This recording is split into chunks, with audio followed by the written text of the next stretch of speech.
A Canary for One. A short story by Ernest Hemingway. The train passed very quickly a long red stone house with a garden and 4 thick palm trees with tables under them in the shade. On the other side was the sea. Then there was a cutting through red stone and clay, and the sea was only occasionally and far below against rocks. I bought him in Palermo, the American lady said. We only had an hour ashore, and it was Sunday morning. The man wanted to be paid in dollars, and I gave him $1.50. He really sings very beautifully. It was very hot in the train, and it was very hot in the lit salon compartment. There was no breeze came through the open window. The American lady pulled the window blind down, and there was no more sea, even occasionally. On the other side there was glass, then the corridor, then an open window, and outside the window were dusty trees and an oiled road and flat fields of grapes, with gray stone hills behind them. There was smoke from many tall chimneys coming into Marseilles, and the train slowed down and followed one track through many others into the station. The train stayed 25 minutes in the station at Marseilles, and the American lady bought a copy of the Daily Mail and a half bottle of Evian water. She walked a little way along the station platform, but she stayed near the steps of the car because at Cannes, where it stopped for 12 minutes, the train had left with no signal of departure, and she had only gotten on just in time. The American lady was a little deaf, and she was afraid that perhaps signals of departure were given and that she did not hear them. The train left the station in Marseilles, and there was not only the switch yards and the factory smoke, but, looking back, the town of Marseilles and the harbor with stone hills behind it, and the last of the sun on the water. As it was getting dark, the train passed a farmhouse burning in a field. Motor cars were stopped along the road, and bedding and things from inside the farmhouse were spread in the field. Many people were watching the house burn. After it was dark, the train was in Avignon. People got on and off. At the newsstand, Frenchmen, returning to Paris, bought that day's French papers. On the station platform were Negro soldiers. They wore brown uniforms and were tall, and their faces shone, close under the electric light. Their faces were very black, and they were too tall to stare. The train left Avignon station with the Negroes standing there. A short white sergeant was with them. Inside the lit salon compartment, the porter had pulled down the 3 beds from inside the wall and prepared them for sleeping. In the night, the American lady lay without sleeping because the train was a rapide and went very fast, and she was afraid of the speed in the night. The American lady's bed was the one next to the window. The Canary from Palermo, a cloth spread over his cage, was out of the draft in the corridor that went into the compartment washroom. There was a blue light outside the compartment, and all night the train went very fast, and the American lady lay awake and waited for a wreck. In the morning the train was near Paris, and after the American lady had come out from the washroom, looking very wholesome and middle-aged and American in spite of not having slept, and had taken the cloth off the birdcage and hung the cage in the sun. She went back to the restaurant car for breakfast. When she came back to the lit salon compartment again, the beds had been pushed back into the wall and made into seats. The Canary was shaking his feathers in the sunlight that came through the open window, and the train was much nearer Paris. He loves the sun, the American lady said.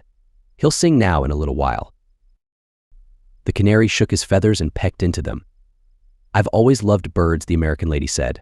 I'm taking him home to my little girl. There he's singing now. The Canary chirped, and the feathers on his throat stood out. Then he dropped his bill and pecked into his feathers again. The train crossed a river and passed through a very carefully tended forest. The train passed through many outside of Paris towns. There were tram cars in the towns and big advertisements for the Belle Jardinière and Dubonnet and Pernod on the walls toward the train. All that the train passed through looked as though it were before breakfast. For several minutes I had not listened to the American lady, who was talking to my wife. Is your husband American too? Asked the lady. Yes, said my wife. We're both Americans. I thought you were English. Oh no. Bay. Perhaps that was because I wore braces, I said. I had started to say suspenders and changed it to braces in the mouth to keep my English character. The American lady did not hear. She was really quite deaf, she read lips, and I had not looked toward her. I had looked out of the window. She went on talking to my wife. I'm so glad you're Americans. American men make the best husbands, the American lady was saying. That was why we left the continent, you know. My daughter fell in love with a man in Vevey. She stopped. They were simply madly in love. She stopped again. I took her away, of course. Did she get over it? Asked my wife. I don't think so, said the American lady. She wouldn't eat anything and she wouldn't sleep at all. I've tried so very hard, but she doesn't seem to take an interest in anything. She doesn't care about things. I couldn't have her marrying a foreigner. She paused. Someone, a very good friend, told me once, no foreigner can make an American girl a good husband. No, said my wife, I suppose not. The American lady admired my wife's traveling coat, and it turned out that the American lady had bought her own clothes for 20 years now from the same Maison de Couturier in the Rue Saint-Honore. They had her measurements, and a vendette who knew her and her tastes picked the dresses out for her, and they were sent to America. They came to the post office near where she lived uptown in New York, and the duty was never exorbitant because they opened the dresses there in the post office to appraise them, and they were always very simple looking, and with no gold lace nor ornaments that would make the dresses look expensive. Before the present vendeuse, named the Reese, there had been another vendeuse, named Amélie. Altogether, there had only been these two in the 20 years. It had always been the same couturier. Prices, however, had gone up. The exchange, though, equalized that. They had her daughter's measurements now, too. She was grown up, and there was not much chance of their changing now. The train was now coming into Paris. The fortifications were leveled, but grass had not grown. There were many cars standing on tracks, brown wooden restaurant cars and brown wooden sleeping cars that would go to Italy at 5 o'clock that night. If that train still left at 5, the cars were marked Paris-Rome, and cars, with seats on the roofs, that went back and forth to the suburbs with. At certain hours, people in all the seats and on the roofs, if that were the way it were still done, and passing were the white walls and many windows of houses.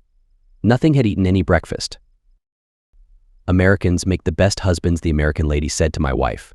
I was getting down the bags. American men are the only men in the world to marry. How long ago did you leave Vevey? Asked my wife. 2 years ago this fall. It's her, that I'm taking the Canary to. Was the man your daughter was in love with a Swiss? Yes, said the American lady. He was from a very good family in Vevey. He was going to be an engineer. They met there in Vevey. They used to go on long walks together. I know Vevey, said my wife. We were there on our honeymoon. Were you really? That must have been lovely. I had no idea, of course, that she'd fall in love with him.